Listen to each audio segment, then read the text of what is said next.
Ether की chemical properties के अंदर हम देख रहे थे फर्स्ट तरह की केमिकल रिएक्शन जिसमें कार्बन ऑक्सीजन बॉन्ड ब्रेकअप हुआ है।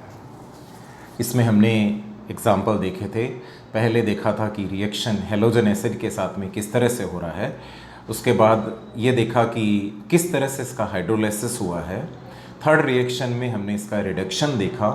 फोर्थ रिएक्शन में ये जानने की कोशिश की कि ईथर एसिटाइल क्लोराइड से जब रिएक्ट करता है तो किस तरह से कार्बन ऑक्सीजन बॉन्ड टूटता है। And the last one is the reaction of ether with acetic anhydride. जब ईथर एसिटिक एनहाइड्राइड से रिएक्ट करता है तो भी ईथर का कार्बन ऑक्सीजन बॉन्ड टूटता है। ये रिएक्शन इस बात का इंडिकेशन है। मान लीजिए हमारे पास ईथर है C2H5 OC2H5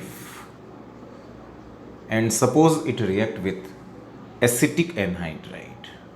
It react with acetic anhydride OCOCH3.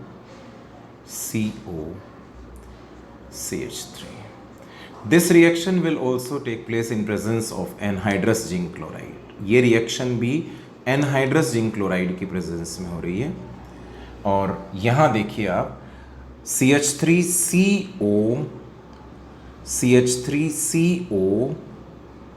OC2H5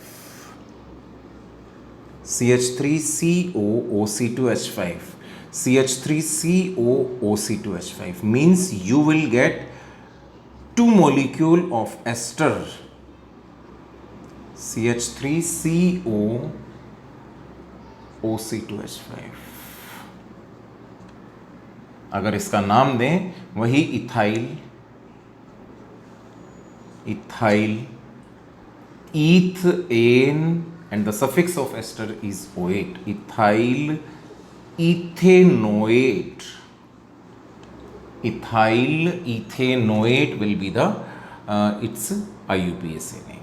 So these are the different chemical reaction of ether where carbon oxygen bond of ether will break up. The next category of reaction is reactions due to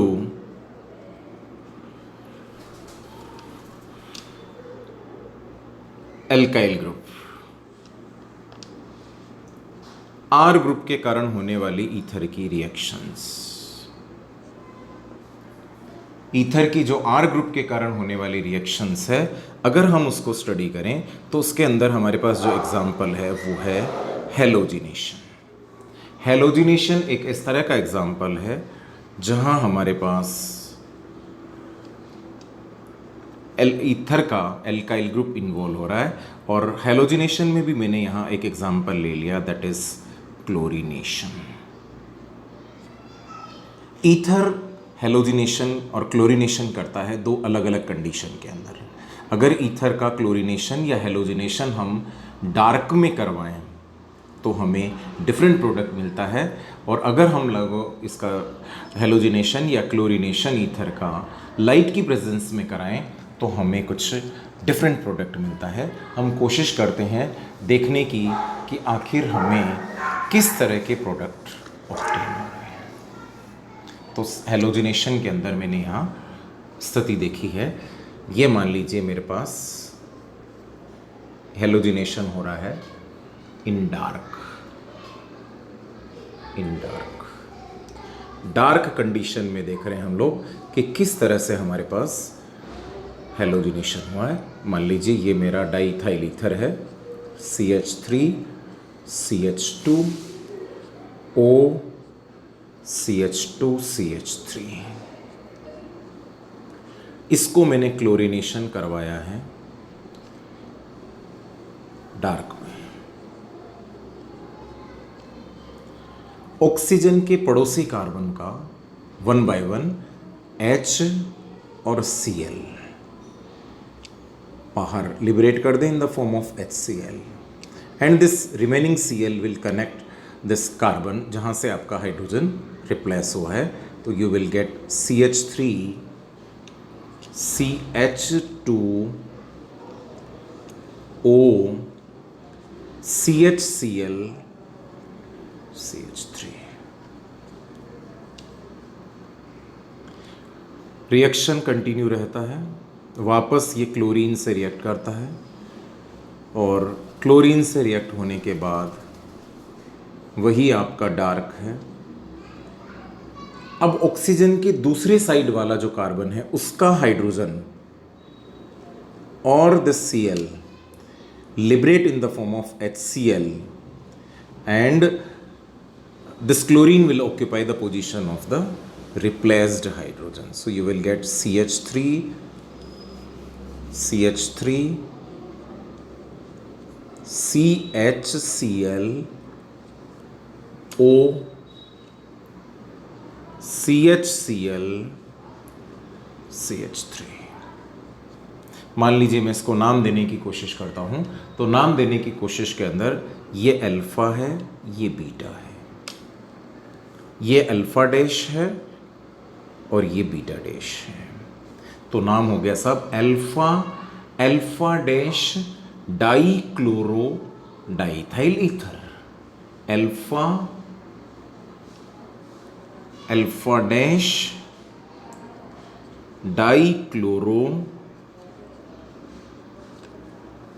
di ethyl ether, diethyl ether, alpha dash dichloro diethyl ether. This reaction will take place in dark. If this reaction is carried out in presence of light, like in presence of sunlight, then it will occur in the following manner. In light,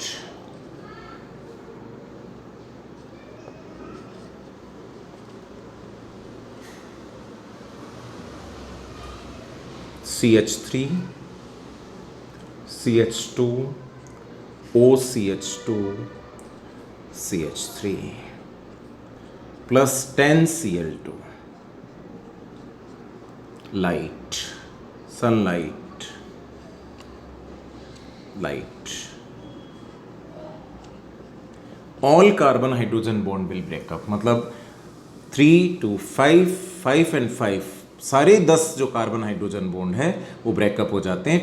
10 HCl बाहर liberate हो जाता है और जो hydrogen की जो position vacant हुई that is satisfied by the you can say 10 chlorine. So finally you will get CCl3,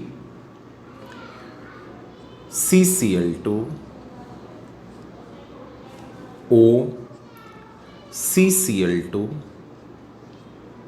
CCl3, and the name of this product is perchloro diethyl ether, perchloro diethyl ether.